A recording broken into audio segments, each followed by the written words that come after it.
everything changes instantly. Yesterday, Volodymyr Zelensky was shouting about the impossibility of accepting the American peace plan, and today he's initiating a new round of negotiations with the White House. It would seem impossible to explain this contradiction, but in diplomacy, it's often circumstances, not words, that decide. Let's take things one step at a time. Pause, subscribe, and be sure to like our post. We'll continue. The White House presented a detailed document on a peaceful settlement of the conflict between Russia and Ukraine. Immediately after the proposals were published, a media storm erupted. The key point that infuriated the president was the clauses recognizing Crimea and Donbass as territories under Russian sovereignty. For Zelensky, this was unacceptable. It was practically a blow to the country's reputation, and to him personally. Kyiv said Ukraine would never accept such a plan. The plan would also have recognized Russian as the official state language in Ukraine and granted official status to the local representative office of the Russian Orthodox Church. These provisions reflect the Kremlin's long-standing political goals. A source familiar with the document described it as a very general document, heavily oriented in favor of Russia. Another source familiar with the plan called it very convenient for Putin. This is not a plan, but a mixture of real, practical proposals with good intentions, said a Russian source familiar with the situation. Some of them are absolutely unacceptable to Ukrainians, he added. The president's reaction was immediate. He traveled to Ankara, where he presented his version of a peace settlement, developed with the participation of European allies. What we, Europeans, have always supported is a lasting and just peace, and we welcome any efforts aimed at achieving it. Of course, for any plan to work, the participation of Ukrainians and Europeans is necessary. This is absolutely clear. Discussions must begin with a ceasefire along the line of contact, which will allow for negotiations on territorial issues and security guarantees.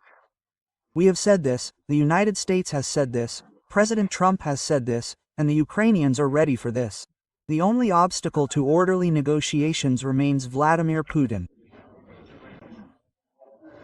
We want peace. Ukrainians want peace. A just peace that respects the sovereignty of every country, a lasting peace. We welcome efforts to achieve peace, but Europe is Ukraine's main partner, its main supporter. And, of course, this is about Europe's own security. Therefore, we expect to be consulted. This project was designed to preserve Ukraine's territorial integrity and emphasize the country's role as an independent player on the global stage. Zelensky has publicly stated that Ukraine's sovereignty is not negotiable and that no proposals calling Crimea or Donbass into question can be accepted. But today, something happened that no one expected. Zelensky familiarized himself with the U.S. plan and suddenly changed his position.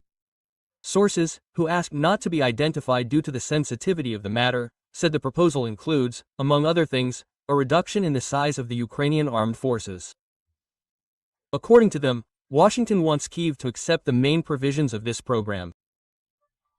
The official statement from the presidential office stated, "We are ready to work on the plan's provisions in a way that will ensure a dignified end to the war." These words came as a shock to many. It seemed as if the Ukrainian president had decided to concede on fundamental issues. Analysts immediately began looking for the reasons. One theory is personal pressure from U.S. President Donald Trump. Diplomatic sources claim that Trump used a range of influence measures, including the Mindyk case, to force Kyiv to reconsider its position. While there's no official confirmation of this, the changes in Zelensky's rhetoric speak for themselves. Kyiv is ready for dialogue and compromise. Immediately after declaring its readiness to work on the plan, Ukraine requested a new meeting with Trump. A round of negotiations is expected to take place in the coming days. This time, the discussion will be in-depth and detailed. Every formulation, every clause of the peace agreement will be analyzed. Zelensky apparently hopes to achieve conditions that will allow him to speak of a diplomatic victory rather than capitulation. The domestic aspect of Ukraine's shift in position also cannot be underestimated. For Zelensky, it is critical to maintain the trust of his allies and demonstrate to the West that Kyiv is capable of constructive dialogue. A willingness to discuss the US proposal without categorical rejection allows Ukraine to remain at the center of the international community's attention. However, the US plan still contains controversial provisions. Even if Ukraine formally agrees to negotiations, recognition of Russia's sovereignty over Crimea and Donbass remains the most sensitive issue. Kyiv is unlikely to be ready for full agreement, so the upcoming round of negotiations will seek compromises, balancing international pressure with national interests. The media reaction is particularly noteworthy. Western journalists are analyzing Zelensky's about-face, trying to discern what has changed: strategy, pressure, or new political calculations. In all cases, the intrigue remains. What outcome will the second round of negotiations yield? Against this backdrop, an element of strategic maneuver is emerging. The Ukrainian side can use the very fact of its readiness for dialogue as a tool of influence. Zelensky is demonstrating that Ukraine is open to negotiations, but on its own terms. This allows him to hold the attention of his allies and demonstrate a supposed independence in decision-making. Experts note that the upcoming round of negotiations could be historic. For the first time in years of war, the discussion of a peace plan is taking place not through formal declarations, but as a genuine attempt to achieve a concrete result. The success of these negotiations will have global significance and could become a key element in the international politics of the 20th century. International observers are closely monitoring every move by Zelensky and Putin. Their willingness to discuss contentious points in the peace plan is a signal to all global players. In the coming days, the world will be watching the negotiations with particular attention. Every new document, every statement by Putin, Zelensky, and Trump will be scrutinized. Is a compromise acceptable to both sides possible, or will the negotiations once again stall on key points?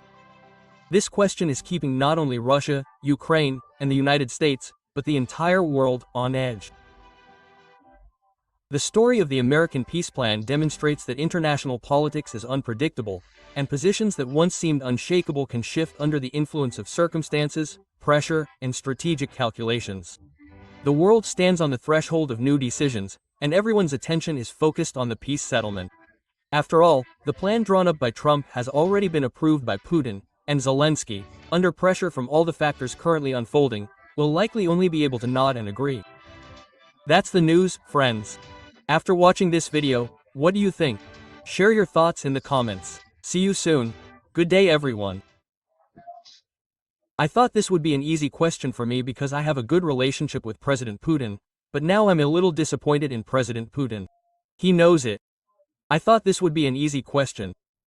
I resolved one war that lasted 36 years. I did it in one day. There was another one, 32 years. Millions of people died. Even in Congo and Rwanda, 10 million people died there. It was out of control. I resolved it. I saved a lot of people, millions of people in many other wars. Azerbaijan, you know what was going on there? I resolved it. It went on for many, many years. In fact, Putin called me.